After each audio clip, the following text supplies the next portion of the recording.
श्री सीतानाथ समारंभाम श्री रामानंदार्य मध्यमाम अस्मदाचार्य पर्यंताम वंदे श्री गुरु परंपराम। आप सभी सनातन धर्मावलंबियों को सादर सप्रेम नमो राघवाय, जय श्री सीताराम।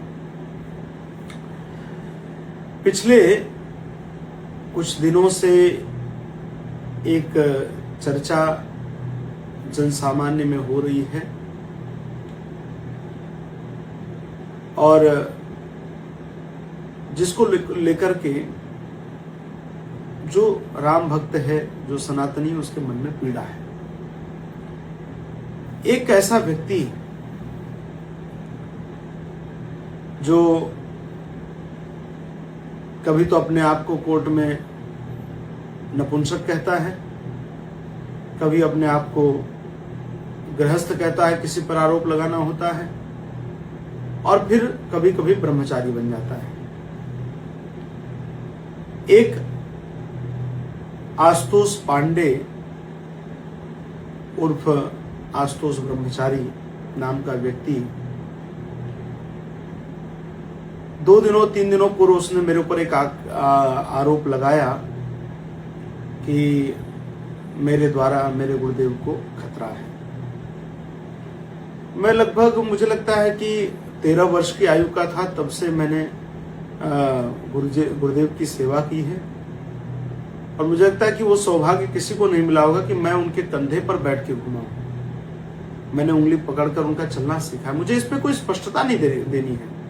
ऐसा व्यक्ति कोई कुछ भी कहता रहे और हमारे बात की स्पष्टता देनी उचित भी नहीं है। जो कहना था गुरुदेव ने उसमें अपनी बात कही है। फिर उसने कल एक और आक्षेप लगाया, एक और आरोप लगाया कि पूज्य शंकराचार्य जी के विरुद्ध जो फर्जी मुकदमा हुआ उसमें मेरा कहीं योगदान है या मेरे कहने से उसने किया। और उसने एक फर्जी चैट वायरल की है व्हाट्सएप की। तो मैं यह आग्रह करता हूं प्रशासन से कि मैं अपनी स्पष्टता नहीं दूंगा और न मेरी बात को सही माना जाए न उसकी बात को सही माना जाए।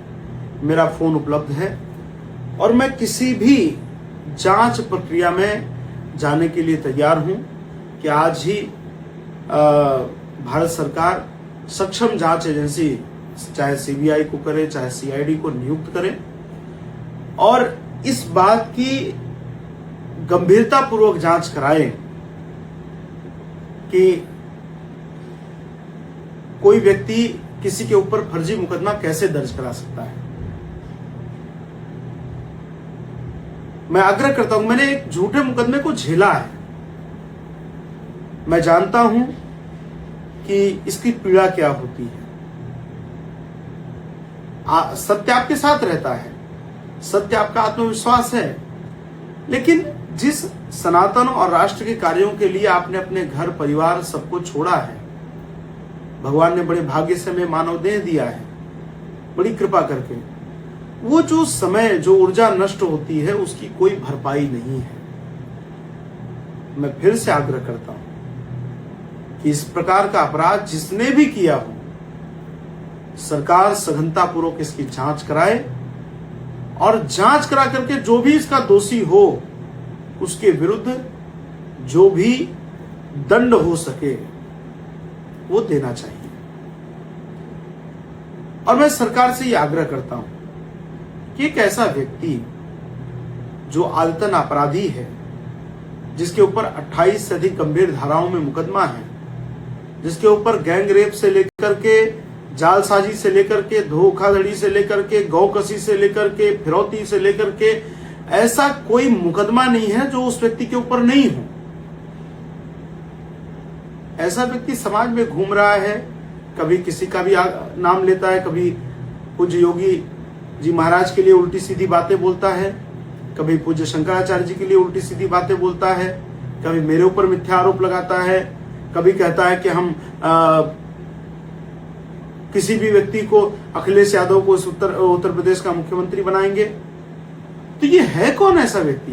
ये कैसे ऐसे समाज में घूम सकता है? इसके विरुद्ध जांच होनी चाहिए और जो भी कठोर से कठोर कार्रवाई हो वो होनी चाहिए।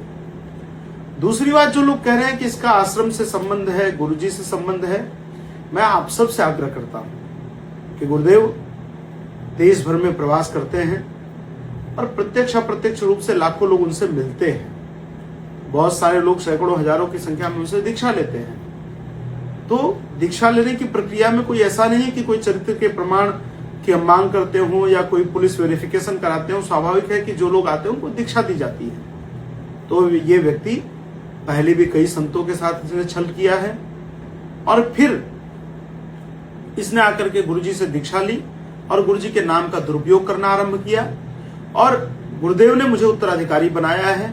पीठ का मैं प्रबंध न्यासी हूं, इस नाते मेरा कर्तव्य है कि न कोई गुरुजी के नाम का दुरुपयोग करे और न पीठ की परंपरा है पीठ के नाम का कोई दुरुपयोग करे। उसको रोकना ये मेरा कर्तव्य है। वैसे मैं सामान्यतः न मीडिया के सामने आकर कोई बात रखने का इच्छुक रहता हूं, न मैं सोशल मीडिया पर कोई इस तरीके की बातें करता हूं, लेकिन कई बार मन में बहुत पीड़ा होती है और समाज भी ऐसी अपेक्षा करता है कि वो मेरा मत भी जानना चाहता है। तो मैं फिर से आग्रह करता हूं कि ये जो फर्जी चैट वायरल की गई है, मैं किसी भी जांच प्रक्रिया में जाने के लिए तैयार हूं। प्रशासन या शासन या कोई भी जांच एजेंसी आज ही मेरे फोन को जमा करना चाहे तो मेरा फोन ले सकती है, वो पूरी तरह से जांच कर सकती है। लेकिन जो भी व्यक्ति इसका दोषी हो, मिथ्या आरोप लगाने वाला हो या फर्जी मुकदमा लगाने वाला हो, उसके विरुद्ध प्रशासन कठोर से कठोर कार्रवाई करे। एक ऐसा व्यक्ति जो कृष्ण जन्मभूमि के नाम पर लाखों रुपए की उगाही कर रहा है, कभी किसी पर मिथ्या आरोप लगा रहा है, झूठे झूठे मुकदमे कर रहा है। मैं जानता हूं कि वो 3 भाई और तीनों भाई अपराधी हैं। साथ ही साथ कितने ऐसे अधिकारियों को इसने प्रताड़ित करने का काम किया है, उनको फर्जी वीडियो बना बना करके फंसाने का काम किया है। तो मैं आग्रह करता हूं ऐसे व्यक्ति से समाज को भी सतर्क रहना चाहिए। ऐसे लोगों की बातों पर कोई ध्यान नहीं देना चाहिए। ये सब केवल ऐसे लोग केवल दया के पात्र हैं। और मीडिया से भी आग्रह करता हूं कि इस प्रकार के हल्के लोगों को, हल्की बातों को आप बार बार दिखा करके मुझे लगता है कि आप अपना भी समय व्यर्थ कर रहे हैं और समाज के भी समय को और सनातनियों के मन में भी एक नई भ्रांति को जन्म दे रहे हैं। और मैं पुनः आग्रह करता हूं कि ऐसे कालनेमियों से हम सबको सावधान रहने की आवश्यकता है।